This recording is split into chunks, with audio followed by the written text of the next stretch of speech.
Okay, so in this video, we're going to look at another two types of polar equations, rose curves and spirals. Okay, so rose curves are actually pretty nice. They are pretty easy to graph.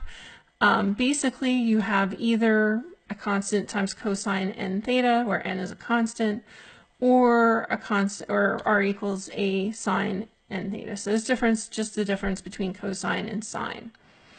And then if n is even, you can see why they're called rose curves, because they look kind of like flowers here. Oh, it's not going to connect. There we go. So both of these look a lot like you might draw a daisy. And so if you have n being odd, you're going to have n petals. So we could look at this one and say 1, 2, 3, 4, 5, 6, 7, 8, that there's 8 petals. Okay.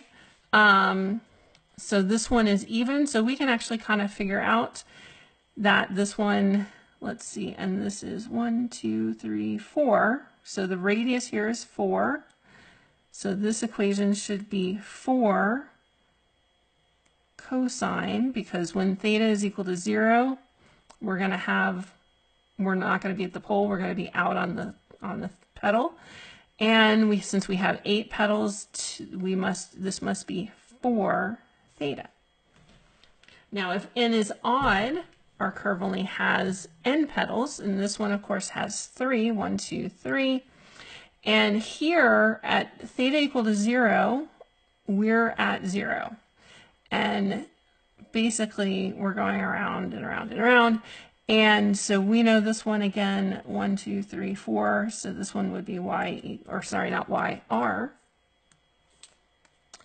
2 used to Cartesian, right? So 4 sine, and this is going to be 3 theta because n is odd. Okay. The other one, our other last type of polar curve that we're going to talk about is Archimedes spiral. And this one's very, very simple. It is just r equals theta, and theta is greater than 0.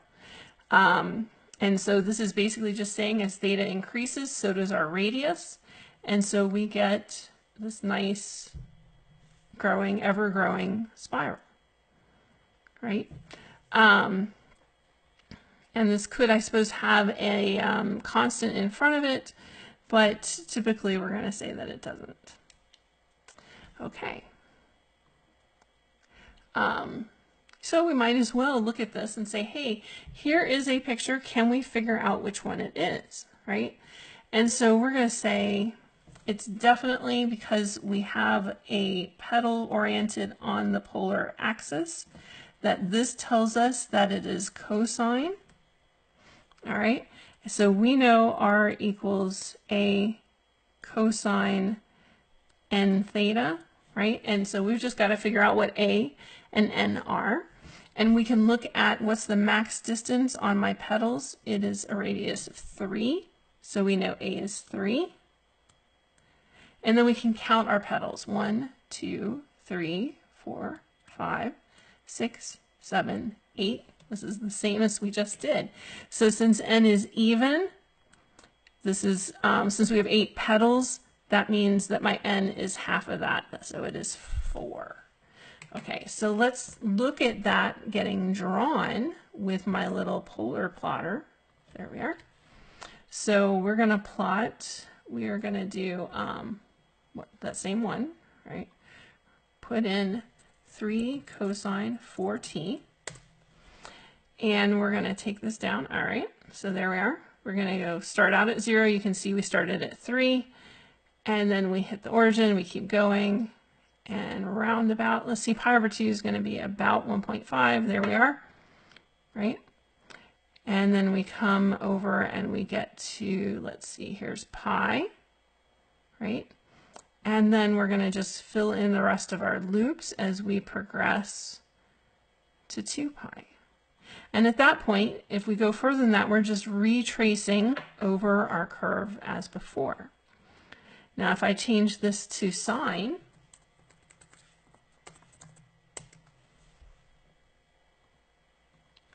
all right, and let's see here. Did it? Oh, no, I got to start over on this one. 3 times sine of t. There we go. It doesn't like it when I just change things, right? You can see at 0, we're starting at the pole, and then we're hitting our, oh, except I forgot the 2 on there. It's like, wait, this isn't doing the right thing. Let's do 2. There we are. All right, so at 0, we're still at the pole. We get to pi over 2. We come back to the pole, and then we hit right around pi. We've come back to the pole here, and again we are going to get, I did 2t this time, so we're going to get 4 leaves, and we've gone through 2 pi.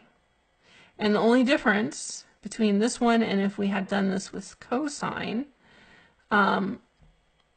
is the fact that we're rotated a little bit, which if you think a little harder about it, makes sense.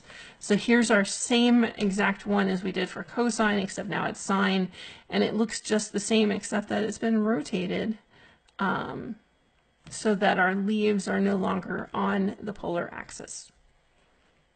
Okay, I think we have one more, and that's it. So here, this one's a little harder. You know what? I think I'm going to put this one in its own video.